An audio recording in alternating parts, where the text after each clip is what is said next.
Hello everyone, मैं आपका science teacher और टेरेस पर से मैं साइंस सिखाता हूँ। साइंस के कंसेप्ट को कहानियों की तरह सिखाता हूँ, बट मैं आज टेरेस पे नहीं हूँ क्योंकि पवन सिंह का आप डायलॉग सुने होंगे, झमकौला से हुई।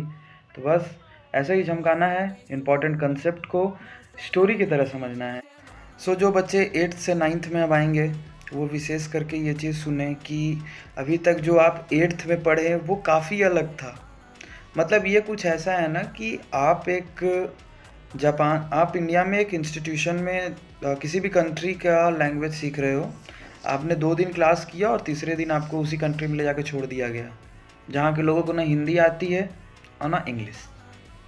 बस वैसा ही सिचुएशन होने वाला है 8th से 9th में आने का। मैं डरा नहीं रहा हूँ, मैं सिर्फ आपको सतर्क कर रहा हूँ कि 9th के जो साइंस के चैप्टर हैं वो ऐसे हैं कि अगर आपसे चैप्टर 1 क्लियर नहीं है तो चैप्टर 2 आपको समझ में नहीं आएगा, और अगर आपका चैप्टर 1 क्लियर है, चैप्टर 2 क्लियर नहीं है तो चैप्टर 3 आपको समझ में नहीं आएगा।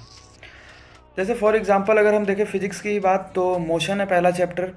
अब अगर आप मोशन में एक्सेलरेशन नहीं समझिएगा, रिटार्डेशन नहीं समझिएगा, पॉजिटिव साइन और नेगेटिव साइन का मतलब नहीं समझिएगा, तो आपको सेकेंड चैप्टर में F is equal to M A, पर सॉल्यूशन तो नेगेटिव में आ रहा है, नेगेटिव में तो होता नहीं है, क्या लफड़ा है। आपको वो नहीं समझ में आएगा, वो मोमेंटम समझ में नहीं आएगा।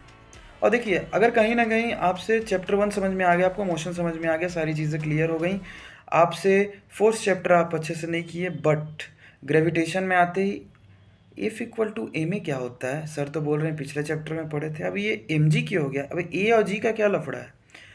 तो आपका अगर एक्सेलरेशन क्लियर है ना, तो ए का जगह जो ए का जो जगह है वो जी क्यों लिया, ये आपका सिर्फ 10% कन्फर्म होगा। तो हर एक चैप्टर के कंसेप्ट्स को क्लियर करते हुए जाने हैं। Okay, thank you.